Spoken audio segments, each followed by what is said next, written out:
Hey guys, another update about the court situation for Tattoo Cody. Just so you guys understand the federal system and the way the court works. I know everybody was panicking because he had a court date and everybody assumed it was a sentencing day today, but it wasn't. It was, where he actually made the charge. He pled to the count 2 and count 1 was dropped. So the next court date is on the 24th of February. And it is also not a sentencing day. That's a day where the judge allows him to gather his, paperwork, things, build his case, and the prosecution, would be the probation officer, can also gather their case together and give a full report, and they can make their recommendations at that time for reinstatement or no reinstatement. Now, this is a very good thing that he's got the second hearing, because if a judge was going to try to pound somebody, they would have done it immediately today. They would have slammed him. But, having the judge give another court date for another hearing is a really good sign. It's basically the judge signaling that he's open to possible reinstatement. He just wants to gather the facts. He wants to really do this right, and he's taking his time. He's giving Cody a whole month to prepare, his paperwork. So this is a really good thing, and this is where these letters are going to come into play. Because, this is what the judge is going to look at immediately. He's going to want to read all those letters. And I'm telling you, they take these letters so seriously.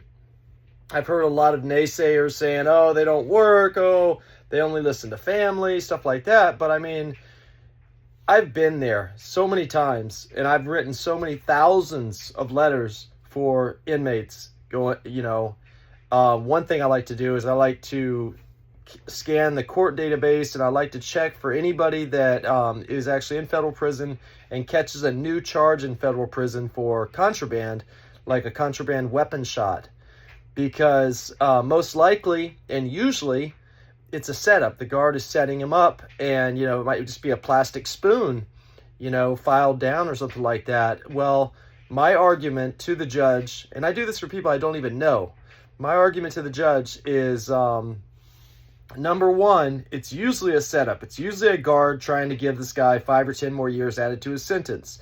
Number two, when you first go into federal prison, a lot of times the officers will tell you, who do you want to run with? You need to join a gang, and they'll talk about the gangs with you and tell you need to get in a gang.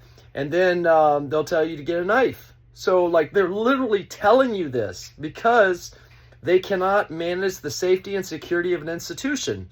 So if it was actually valid that the inmate did have a weapon, I say, look, this prison's so dangerous, the guards are not able to manage it. The weapon is not for aggression. The weapon is not to hurt somebody. The weapon is to protect them. They're worried about somebody attacking them or using a weapon on them, so they have a self-defense mechanism because the guards are not able to manage the safety and security of an institution.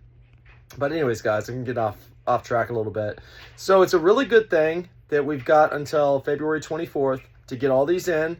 This gives everybody time that, it took a little bit longer, and you don't need to panic, but get me these letters as fast as you can. Share the post, like the post. Get this word out, guys. And if you can get your family to write letters, anybody to write letters, this is so important right now. And another thing that sometimes they will, they'll offer a deal. They'll be like, okay, 6 more months and your probation's killed.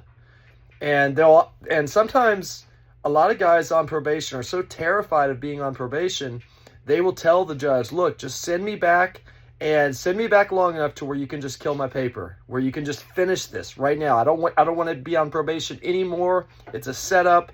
I lose everything I worked for every time I get violated. And, it's better that I just go in there for a year and kill 5 years worth of paperwork or whatever it is. When I was actually getting out this last time, I told him I wasn't going to go. I said, I'm not going. You're going to keep me here until my paper's finished because I do not want to go. And they forced me to go. And I didn't want to go. I was so scared of, being set up by a probation officer, et cetera, et cetera. I was praying, I was fasting, I was like, God, please give me a good, honest probation officer. Because, probation can be really tricky. Another thing, this is very common, is a lot of times I'll take, for example, my brother. He did some very, very stupid things.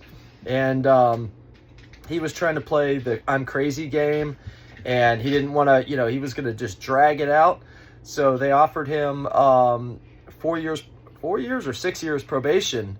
And the reason they did that is that because what they plan on doing is violating him as soon as he gets out on probation. And that way there, he's not able to appeal it. He's not able to go to trial on it. Nothing. I mean, all that's dead. As soon as he pled out and he pled to accept the probation officer, all that was dead. And another thing they can do as well is you can have a deal with the prosecutor. The prosecutor can make a deal with you for, like, let's say 2 years in and 5 years on paper. But then when you go in front of that judge and you make that plea, if the judge doesn't like that deal, the judge is just going to flip it. He might give you 10 years in prison, followed by another 10 years. They do not have to honor a plea. So it's a very, very dangerous game, the courts are.